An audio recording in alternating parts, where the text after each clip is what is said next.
What are the types of constructor. Constructor के कितने types होते हैं। तो हाँ फ्रेंड्स, आज हम लोग देखने जा रहे हैं कि कितने टाइप्स ऑफ कंस्ट्रक्टर्स हम लोग यूज करते हैं जावा के अंदर। तो चलिए शुरू करते हैं।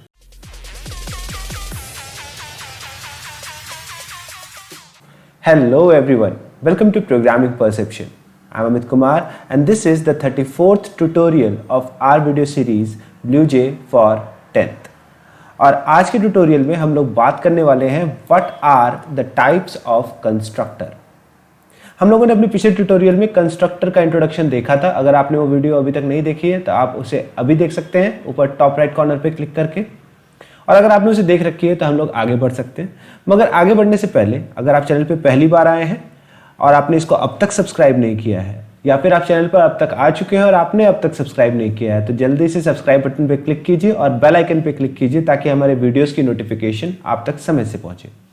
तो चलिए शुरू करते हैं आज का ट्यूटोरियल। और आज हम लोग बात करने वाले हैं what are the types of constructor. अब जावा के अंदर बेसिकली 3 तरह के कंस्ट्रक्टर्स हम लोग डील करते हैं। आमतौर पे लोग इसे 2 ही तरह में डिफाइन करते हैं, that is default constructor okay and parameterised constructor. But यहां पे मैं एक चीज आपको बताना चाह रहा हूं कि आमतौर पर सभी लोग डिफॉल्ट कंस्ट्रक्टर और नॉन पैरामीटराइज्ड कंस्ट्रक्टर दोनों को सेम ही मानते हैं, बट एक्चुअली ऐसा है नहीं, दे आर डिफरेंट, राइट। सो एक एक करके हम लोग तीनों के बारे में बात करेंगे। पहले हम लोग डिफॉल्ट कंस्ट्रक्टर के बारे में बात करेंगे, फिर हम लोग देखेंगे कि नॉन पैरामीटराइज्ड और पैरामीटराइज्ड कंस्ट्रक्टर कैसे एक दूसरे से अलग है और कैसे एक डिफॉल्ट कंस्ट्रक्टर एक नॉन पैरामीटराइज्ड कंस्ट्रक्टर से अलग है। तो चलिए शुरू करते हैं और देखते हैं इनके बारे में। तो कंस्ट्रक्टर के बारे में हम लोग जानते हैं कि क्लास के अंदर अगर हम इस मेथड को, स्पेशल मेथड को क्रिएट नहीं भी करते हैं तो भी ये क्रिएट हो जाता है। किसके द्वारा? JVM द्वारा। हमारा JVM हमारी क्लास में इसे क्रिएट कर देता है एंड इसका काम ये होता है कि मेमोरी में जो स्पेस ली गई है ऑब्जेक्ट के लिए, उस स्पेस में इंस्टेंस वेरिएबल को डिफॉल्ट वैल्यू से इनिशियलाइज कर देना। और इसीलिए अपनी पिछली क्लास में जो हमने ABC क्लास थी, आप देख ओके, इसमें हम लोगों ने जब ये कंस्ट्रक्टर नहीं बनाया था तब भी A, B और C को एक वैल्यू मिल जा रही थी, डेफिनेटली डिफॉल्ट वैल्यूज मिल रही थी। और फिर हमने एक कंस्ट्रक्टर क्रिएट किया और उसमें हमने अपनी पसंद से वैल्यू डाली। तो अगर हम कोई कंस्ट्रक्टर क्रिएट नहीं करते और JVM द्वारा क्रिएट किया गया कंस्ट्रक्टर अपना रोल प्ले करता है तो डेफिनेटली वो कंस्ट्रक्टर एक डिफॉल्ट कंस्ट्रक्टर है। So constructor created by JVM is a default constructor and this constructor do not accept any parameter. और डिफॉल्ट कंस्ट्रक्टर कभी भी कोई पैरामीटर एक्सेप्ट नहीं करता है। नाउ अब आप बोल सकते हैं कि फिर डिफॉल्ट कंस्ट्रक्टर और non parameterised constructors are same. Like मैंने यहाँ पे एक कंस्ट्रक्टर क्रिएट किया जिसमें कोई भी पैरामीटर नहीं है, यानी ये एक नॉन पैरामीटराइज्ड कंस्ट्रक्टर है। एंड क्योंकि डिफॉल्ट कंस्ट्रक्टर में भी कोई पैरामीटर नहीं होता तो ये एक डिफॉल्ट कंस्ट्रक्टर भी है। तो ऐसा है नहीं, ये एक नॉन पैरामीटराइज्ड कंस्ट्रक्टर तो है मगर एक डिफॉल्ट कंस्ट्रक्टर नहीं है। डिफॉल्ट कंस्ट्रक्टर वो कंस्ट्रक्टर होता है जो JVM क्रिएट करता है, यानी क्लास के अंदर उसको प्रोग्रामर क्रिएट नहीं करता। और अगर आपने क्रिएट किया है तो डेफिनेटली ये डिफॉल्ट नहीं है। तो ऐसा कंस्ट्रक्टर जो प्रोग्रामर ने क्रिएट किया हो और उसमें पैरामीटर अगर पास नहीं होता तो वो होता है नॉन पैरामीटराइज्ड कंस्ट्रक्टर। और अगर JVM द्वारा क्रिएट किया गया कंस्ट्रक्टर होता है जो पैरामीटर एक्सेप्ट नहीं करता तो वो डिफॉल्ट कंस्ट्रक्टर होता है। अब बात करते हैं हम लोग पैरामीटराइज्ड कंस्ट्रक्टर की। ये तीसरी तरह का कंस्ट्रक्टर है जिसके अंदर हम लोग पैरामीटर्स पास करते हैं, राइट। और इसको समझाने के लिए मैं एक बहुत सिंपल सा प्रोग्राम बना रहा हूं। Let's suppose area, right, area okay.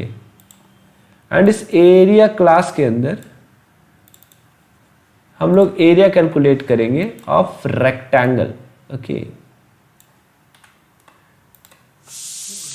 Okay, good. Let me change the name of the class. Let it be my area. Okay. So मैंने यहाँ पे क्लास नेम चेंज करके सेव किया तो ऑटोमेटिकली यहाँ पे भी चेंज हो जाएगा। ये रीफैक्टरिंग BlueJ ऑटोमेटिकली करता है। अब my area क्लास के अंदर मैं एक मेथड बना रहा हूँ। Now this method is going to print area, right? Okay, area. And it's going to print area of rectangle. Right now हम लोग सिर्फ rectangle पे काम करेंगे, but we know rectangle have length and breadth. So मैं एक L और एक B and let's suppose length and breadth real numbers हैं, सो मैं डबल टाइप डिक्लेयर कर दे रहा हूं।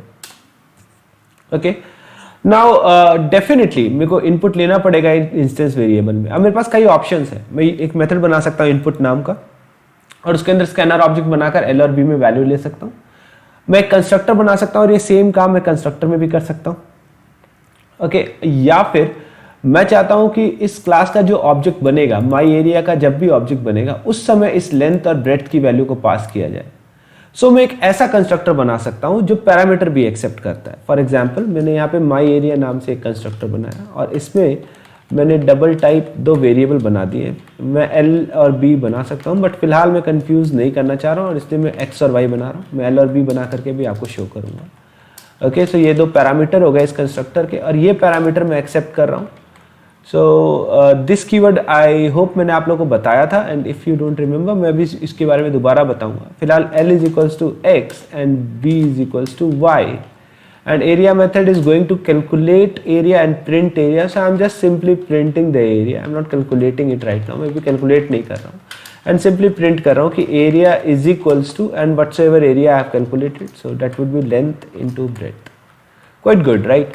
अब ये काम भी कर रहा है, ये कंपाइल भी हो गया सक्सेसफुली, एंड डेफिनेटली ये जो कंस्ट्रक्टर है ये पैरामीटराइज कंस्ट्रक्टर है। अब इसका बेनिफिट ये है कि जिस समय आप इसका ऑब्जेक्ट क्रिएट कर रहे हैं, लाइक अब आप देख सकते हैं यहाँ पर ओके ये पैरामीटर्स यहाँ पे दिख रहे हैं। अगर रिकॉर्डिंग में ये चीज़ विजिबल नहीं है तो I am not sure, but अगर आप राइट क्लिक करके देखेंगे अपने ऑब्जेक्ट अपनी क्लास के ऊपर तो आपको knew my area and with in that आपको पैरामीटर्स दिखाई देंगे।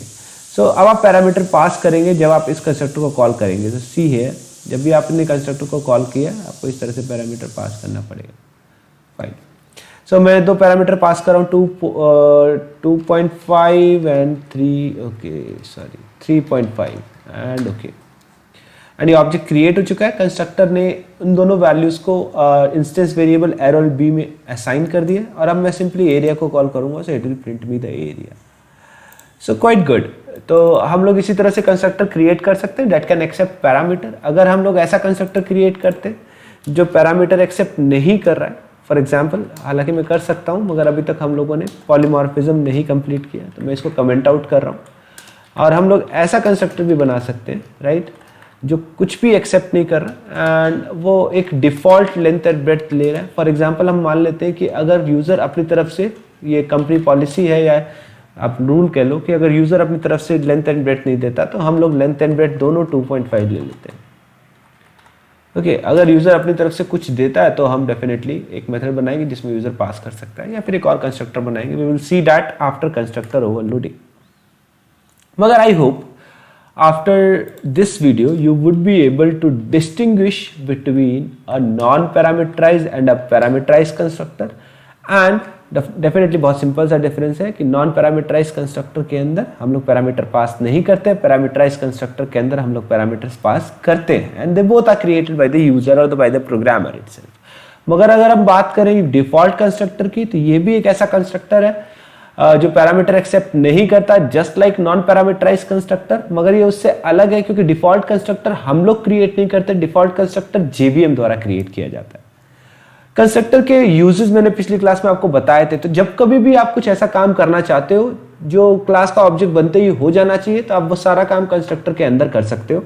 आगे प्रोग्रामिंग में जब आप लोग एक्सटर्नल रिसोर्सेज हैंडल करोगे, जैसे कि फाइल्स हैंडल करोगे या डेटाबेस के साथ कनेक्शन बनाओगे, उस समय कंस्ट्रक्टर का बहुत इंपॉर्टेंट रोल होता है। हम चाहते हैं ऑब्जेक्ट बनते ही कनेक्शन इस्टेब्लिश हो जाए, ऑब्जेक्ट बनते ही मेरी फाइल का नाम और फाइल का पाथ वगैरह सब कुछ सेट हो जाए, तो सारा काम हम लोग क्या कहाँ करते हैं, कंस्ट्रक्टर के अंदर करते हैं। And constructor is one of the I should say one of the important topic and principle of object oriented programming. So आज के वीडियो ट्यूटोरियल में बस इतना ही, एंड मैंने आपको बताया कि जब तक मैं प्राइजेस अनाउंस नहीं करता तब तक मैं नए एक्सरसाइजेज नहीं दूंगा। तो आज के वीडियो ट्यूटोरियल में बस इतना ही। Hope to meet you in the next video tutorial. मगर जाने से पहले आप सभी बच्चों को वहाँ पर many happy children's day, and आप सभी लोगों को happy Diwali and have a safe and prosperous Diwali all of you. So अगले वीडियो ट्यूटोरियल में हम लोग मिलेंगे, तब तक के लिए thank you and happy programming.